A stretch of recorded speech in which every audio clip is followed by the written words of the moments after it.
Halo Sobat Sar. Selamat datang di podcast ASN Berakhlak Basarnas Balikpapan. Hari ini kita akan ngobrol tentang sosok ASN inspiratif nih yang menerapkan nilai berakhlak khususnya di kantor pencarian dan pertolongan kelas A Balikpapan. Nah, sebelum itu izinkan saya untuk memperkenalkan diri. Nama saya Muhammad Novel Mufli, Angkatan Laskar CPNS kelas 19 kelompok 1 dan ada rekan saya. Nama saya Alif Duyasa Zulkarnain dan ada rekan saya juga. Nama saya Kurniawan Bahtiar. Oke, di depan saya sudah hadir nih sosok inspiratif sekali di kantor penjara dan pertolongan kelas A Balikpapan, itu Pak Riki. Nah, sebelum masuk lebih lanjut, mungkin bisa di-share pengalaman juga mengapa memilih instansi Basarnas, kan masih ada instansi-instansi lain yang lebih ibaratnya setingkat kementerian yang lebih populer gitu Pak. Bisa Iya. di-share sedikit. Baik, terima kasih Pak Noval, Pak Alif, dan Pak Kurniawan ya.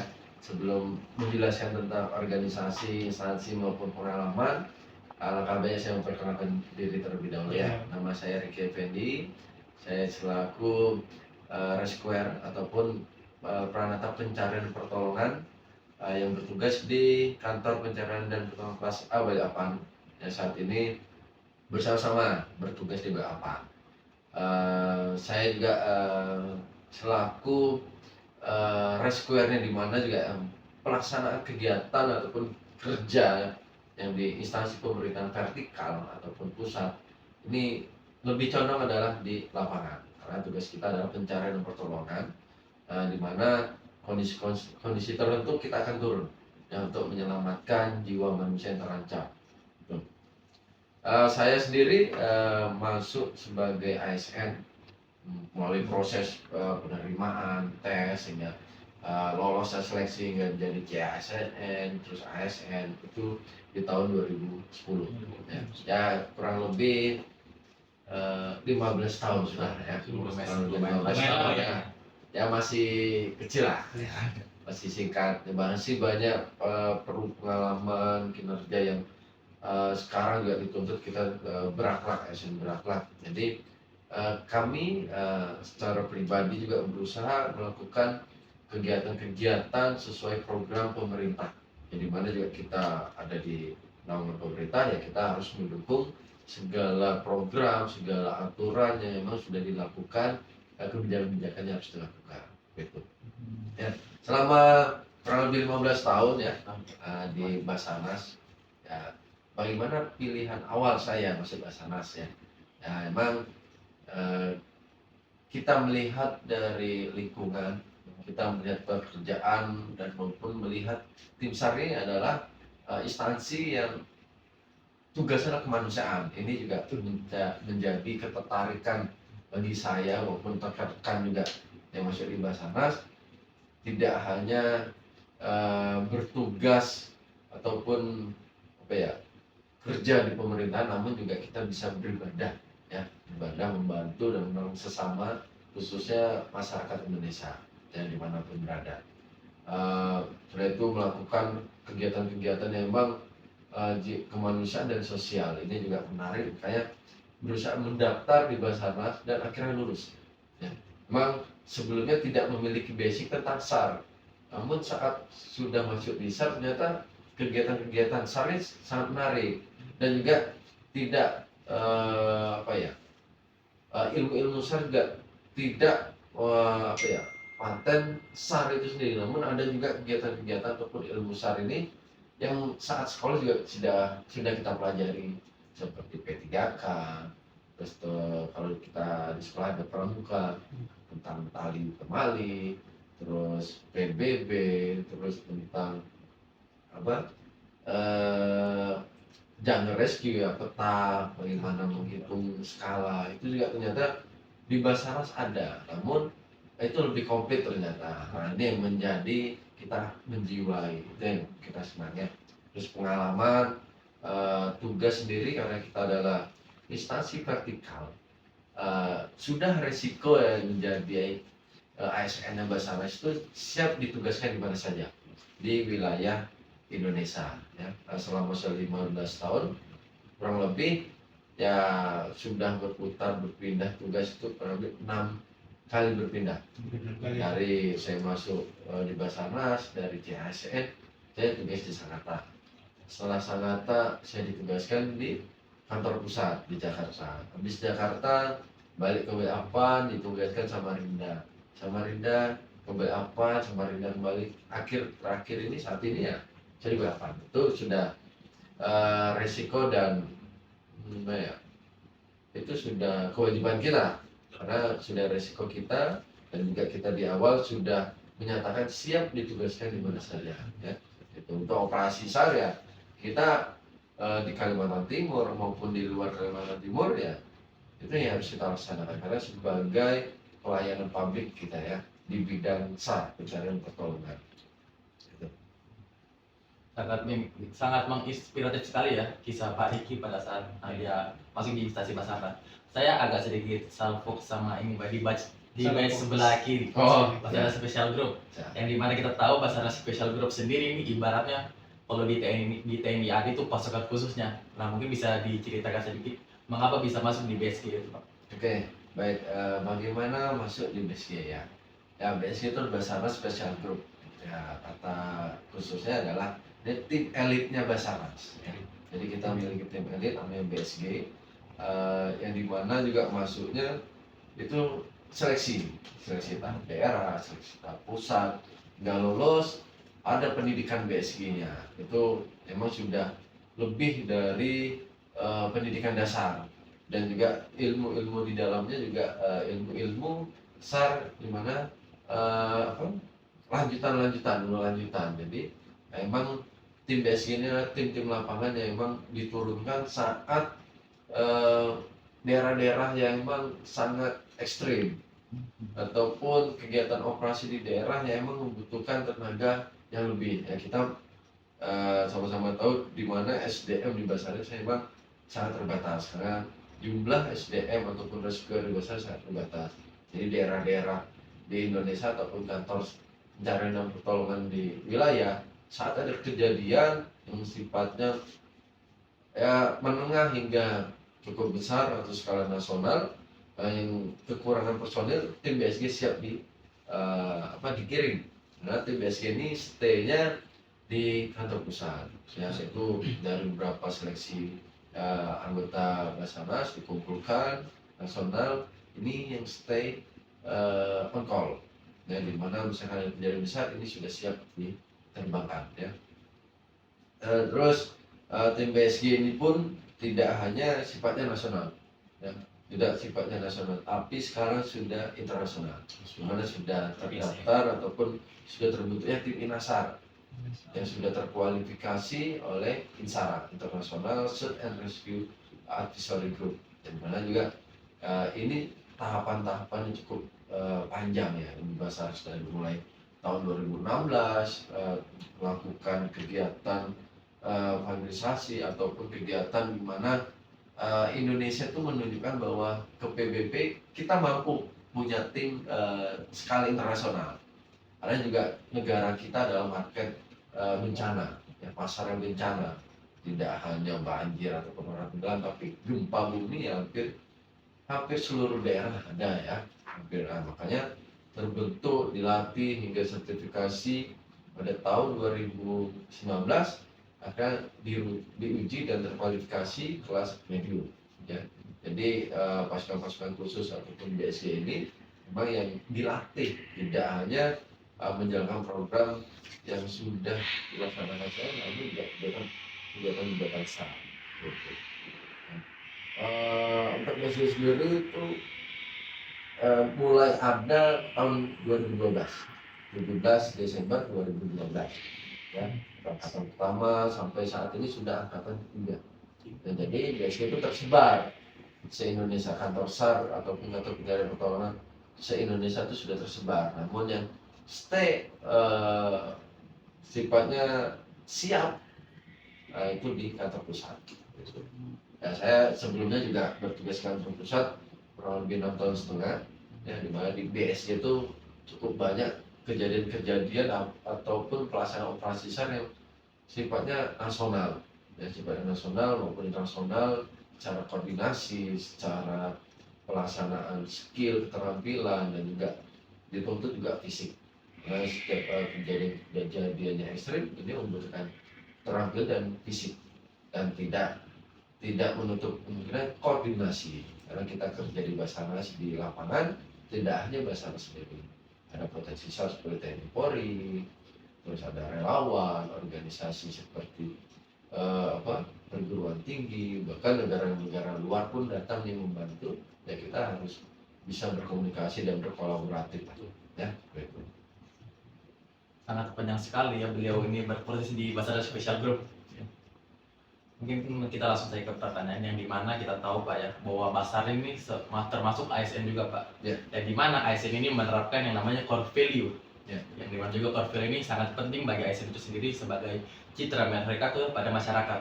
Saya ingin bertanya nih Pak, core value ASN kita kan itu berakhlak. Nah, pada di implementasi pertama yaitu berorientasi pelayanan, bagaimana seorang rescuer Basarnas atau ASN Basarnas ini bisa memberikan pelayanan yang terbaik terkhususnya pada di bidang operasi SAR gitu mungkin bisa di sharing sedikit tentang pengalamannya Pak. Ya, terkait core value ya, karena kita ini Basarnas instansi pemerintah vertikal yang juga naungan dari Kemen 4RB, jadi kita juga harus mendukung kegiatan-kegiatan atau program dari core value berakhlak ya, dimana di berakhlak juga ada pelayanan ya, pelayanan publik khususnya, dimana sesuai tugas utama Basarnas ya, sesuai Undang-Undang nomor 29 tahun 2014 ya, tugas kita adalah pencarian dan pertolongan.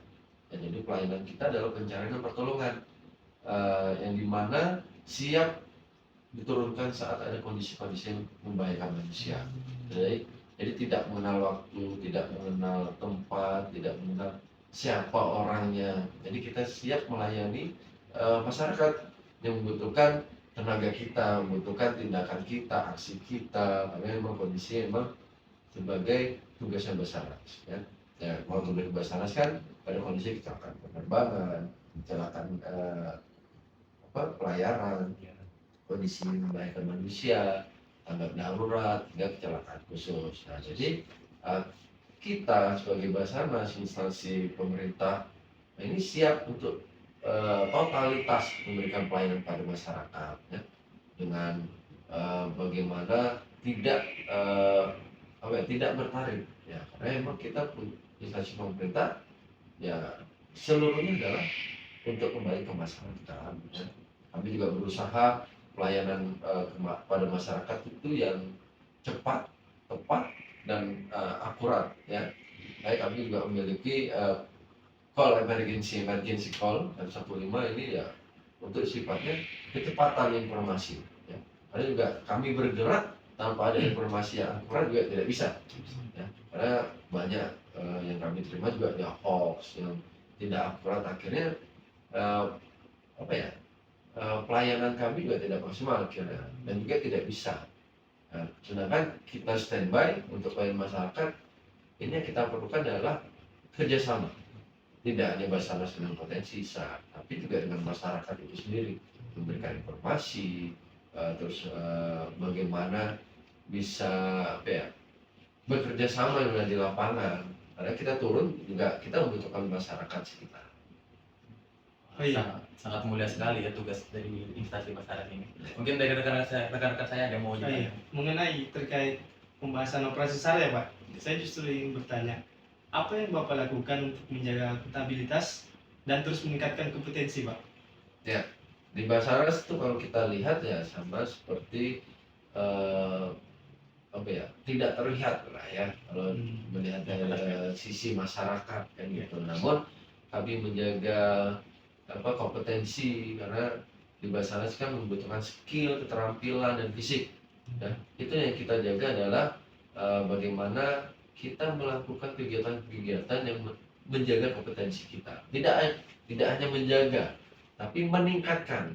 Ya, meningkatkan karena di Basarnas itu tentang pencarian pertolongan ataupun rescue itu selalu meningkat, dan juga medan ataupun permasalahan di lapangan itu akan berbeda-beda. Ini coba kami terus latih, kami coba poles terkait keterampilan, kompetensi ini dengan kegiatan-kegiatan yang memang mengarah untuk kompetensi. Contoh fisik, nah fisiknya kita membuat jadwal kegiatan fisik, kesemataan dari lari, push up, sit up, pull up, ya, dengan renang itu juga melatih fisik dan biasa kami melaksanakan seminggu 3 kali.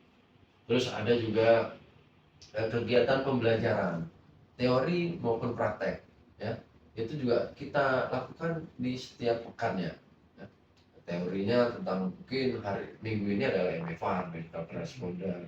Nanti minggu depan kita ganti mungkin jangan rescue.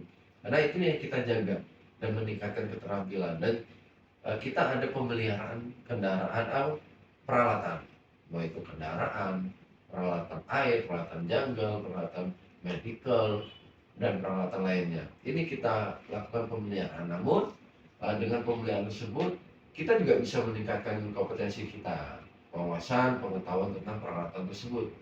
Gitu. Dan juga kita perkembangan peralatan ya, tetap kita lakukan peningkatan pemahaman peralatan itu tersebut.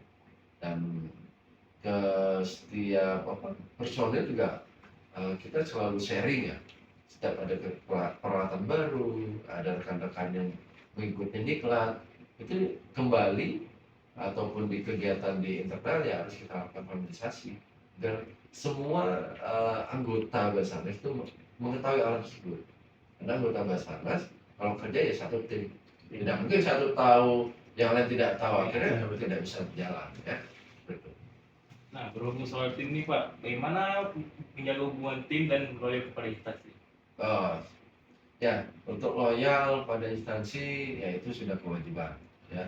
Bagaimana yang menjaga harmonis ya, karena itu juga harus ya emang sudah harus dilakukan karena kita ada kerja tim, kita membuat chemistry yang baik, membuat chemistry kerjaan yang emang klop ya dalam kerja sama tim. Karena kalau kita tidak harmonis, tidak tidak chemistry, akhirnya kerja kita juga tidak bisa. Bagaimana caranya ya? Caranya ya kita melakukan kegiatan-kegiatan bersama, belajar sharing season ya, kita sharing ilmu, siapa yang tahu kita share ke temannya. Tapi tidak kegiatannya pun tidak hanya melulu tentang saat, ya bisa saat olahraga ataupun di luar konteks jam dinas. Apakah kita ada family gathering seperti itu ya, ataupun kita ya berkumpul dengan santai, ini membuat keharmonisan antara anggota, itu yang membuat. Terus yang kedua tadi yang terakhir loyal pada organisasi ya itu sudah kewajiban kita. Kita juga berdasarkan dasar Pancasila, Undang-Undang Dasar 1945. Terus kita juga punya janji rescue dan kita juga sebagai korpri karena kita adalah ASN yang kita harus menjalankan bagaimana mengembangkan organisasi itu, menjaga nama baik ya. Menjaga nama baik ya itu bisa secara internal dan eksternal. Internal ya kita berbuat baik ya. Kita jalankan program-program dari kantor arahan pimpinan, arahan senior. Nah eksternalnya ya bagaimana kita berkomunikasi, koordinasi, ataupun bagaimana kita memberikan pelayanan pada publik. Itu sudah total ataupun menjaga nama baik instansi kita. Oke Pak, kan Bapak ini sudah lama ya di Basarnas ya. Saya ingin bertanya, bagaimana Bapak menghadapi perubahan terhadap perkembangan saat bekerja Pak? Bagaimana menanggapi perubahan ya. Mungkin di tahun 2010 saya masuk ya zamannya berbeda dengan zaman sekarang. Apakah ini sistemnya, apakah ini peralatannya, apakah ini ilmu-ilmu tentang SAR khususnya, ya ini emang harus kita hadapi. Kita harus menyesuaikan perubahan-perubahan perkembangan. Tidak mestinya kita yang dulu 2010 dikasih ABC, sampai sekarang ABC juga tidak. Ya, jadi kita harus berusaha berkembang dan menyesuaikan dengan zaman ya, perubahan-perubahan dari sistem dari ASN itu sendiri, sistem ataupun kompetensi ataupun keterampilan di SAR di bidang rescue itu kita ini bagaimana caranya ya kita akan mempelajari perubahan-perubahan ya mungkin ada aturan-aturan yang baru ada kebijakan-kebijakan ataupun keputusan pimpinan ataupun dari pusat itu juga kita pelajari dan harus kita laksanakan itu tidak melihat yang lama terus kita tidak mau yang baru ya itu sudah tanggung jawab sebagai ASN ya terus terkait perubahan peralatan ya dengan kegiatan-kegiatan kompetensi bagaimana kita memberikan kegiatan keterampilan pembelajaran ini yang tujuannya saat ada perkembangan ilmu perkembangan peralatan inilah yang kita latih agar kita juga tidak tertinggal dan mengetahui peralatan-peralatan yang baru itu tidak karena dunia kemanusiaan sosial rescue itu tidak hanya Basarnas saja ya kalau kita kan ada BNPB, BPBD yang di daerah ada mungkin relawan organisasi TNI Polri dan instansi lainnya itu juga bermain tentang rescue ada swasta ya ini yang kita asah kalau kita tidak seperti itu ya mungkin kita tertinggal ya peralatan-peralatan ataupun